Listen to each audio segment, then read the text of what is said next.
Search the area.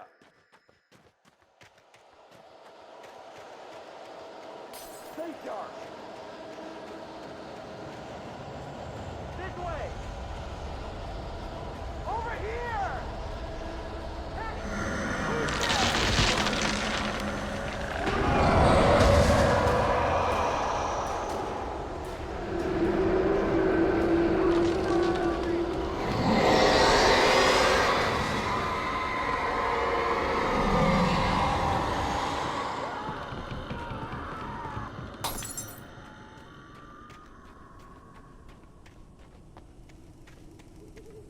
This horror was everywhere I went, circling me. The cops didn't stand a chance. They were after a writer, not a monster. Wait, are you seriously telling me that geek writer just took out my deputies? Are you kidding? I mean, have you seen this guy? He wears a tweed jacket. Over. He's the guy we're chasing. If it's not him, who then? Bigfoot? Over. I don't know yet, but I'm not in the habit of jumping to conclusions. That tends to come back and bite you in the ass. Out.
This is James. Mulligan, Thornton, come in. Over. Thornton here. James, we got both Wheeler and Rose in custody. They didn't put up a fight or anything. Why, they were... Hey, Mulligan, what are you doing? Come on! Sit down and give me that. James, Mulligan here. Over. Go ahead, Mulligan. Over. We got Wheeler and Rose here. Wheeler's drunk or hopped up on something. Speaking of which, that Fed had a pretty distinctive whiff of Otis Scotch about him, if you know what I mean. Over. I don't have anything on that, Deputy Mulligan. Over. Well, whatever. Anyway, Rose is just being plain weird here. You better get Doc in to take a look at both of them. Over. Gotcha. You better get them here quickly. The, Fed's gonna want to interview Wheeler. Over. Oh, yeah, I'll bet he does. Looks like they have a lot in common. Mulligan out.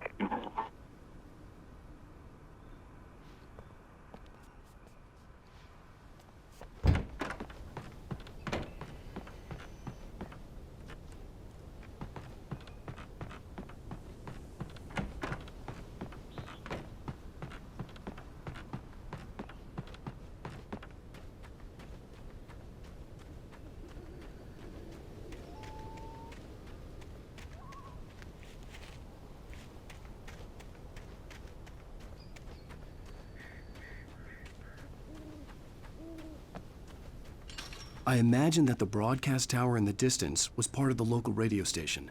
Maine seemed like a decent guy. Perhaps he could give me directions to the coal mine.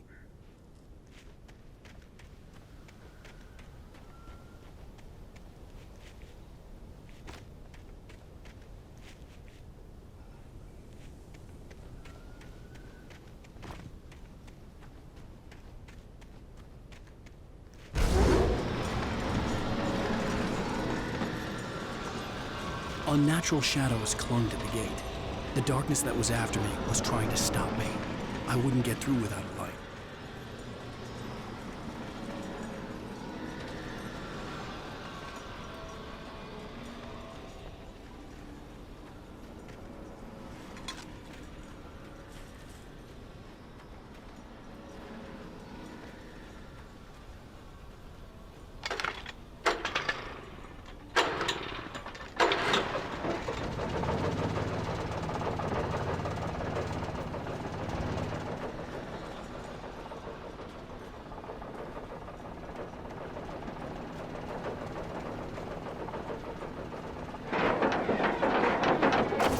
generator conked out.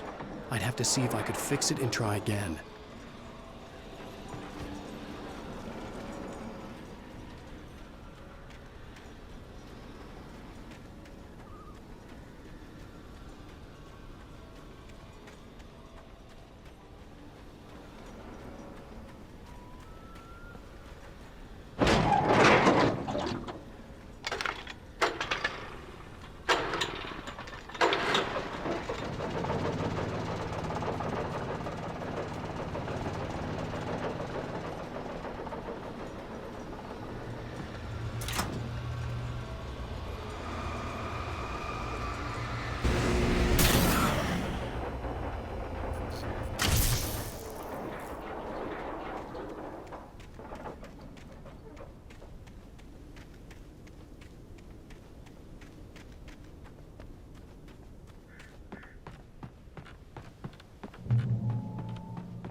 To recognize the flashbang grenades. They were an ideal weapon for my situation. Team 1, come in. Over. Team 1, this is Sheriff Breaker. Report. Over. Team 2, come in. I need a report. Over. Come on, guys. Talk to me. Come in, please. Over.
And here's another call.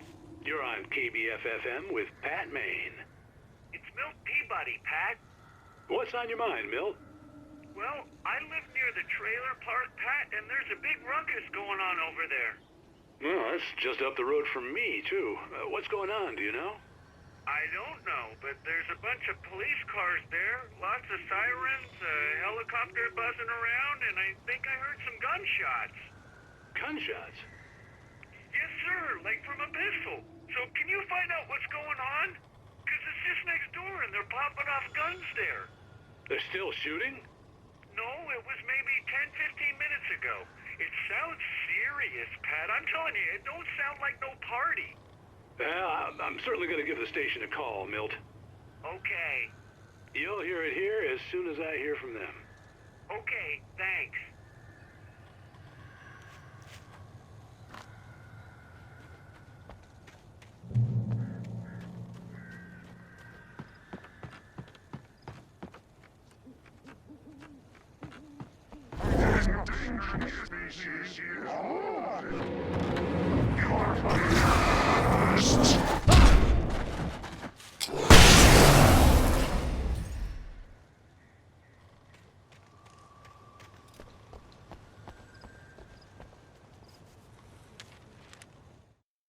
Touched by the dark presence, Rose was lost in a dreamland where everything was drawn in black and gray crayons. The old lady had promised her that all her wishes would come true. She would be Alan Wake's muse. She was smiling so hard it hurt her face. She crushed a bottle full of sleeping pills into the coffee. Deep down inside, she was screaming in terror.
I hoped Maine could lend me a car to get to the coal mine. Hello, Lorna. What do you have for us? Well, I just don't see why the cops bother with the trailer park. What do you mean? It's a trailer park. Of course it would.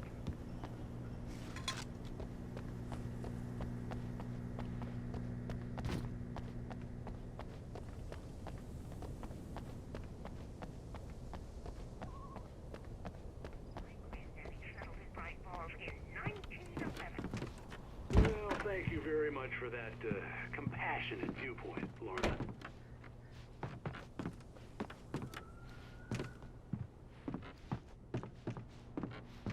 Oh, here's a little surprise.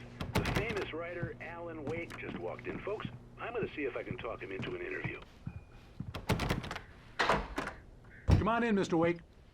Oh, I'm so glad you could find the time to do this, Mr. Wake. Nowhere to run now, Dan Brown. You back away from me. Don't hurt. Whoa. Everyone calm down. Put the gun down. We're all friends here, right? Cool your jets, Nightingale. We got him. Judas Priest! What the hell's the matter with you? There's a civilian in there.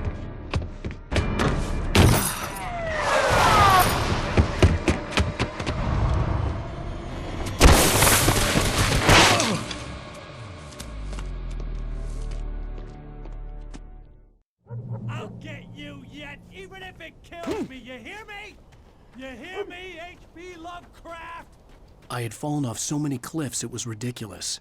That's what you get for naming a book The Sudden Stop. It was probably good I hadn't had the chance to tell Maine where I was going.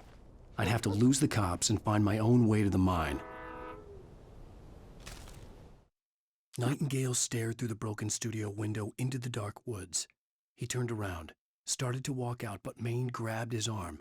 "Young man, you almost shot me. You don't shoot off rounds at people like that. What's the matter with you?" Nightingale shook his arm free, marched out. His cheeks burned with rage and humiliation.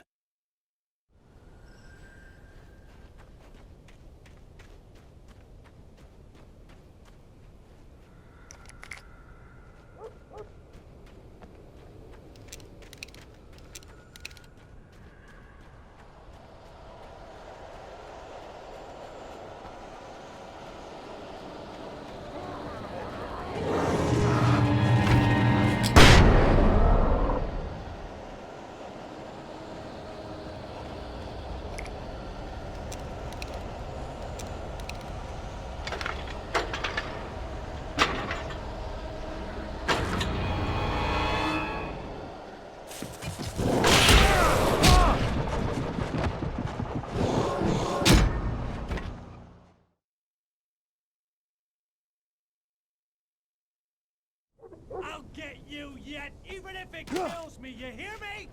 You hear me, H.P. Lovecraft? I had fallen off so many cliffs it was ridiculous. That's what you get for naming a book The Sudden Stop. It was probably good I hadn't had the chance to tell Maine where I was going. I'd have to lose the cops and find my own way to the mine.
Danny had stepped out, but what stumbled back in was something else. Something alien. A monster. Walter tried to kill it, first with his fists, then a chair. It wouldn't die. Instead, it kept coming, unaffected by the beating it had taken. After Walter managed to kick it down the cellar stairs, fear took over. He ran, got behind the wheel, gunned the engine. The booze wouldn't make him forget, but he knew he had to.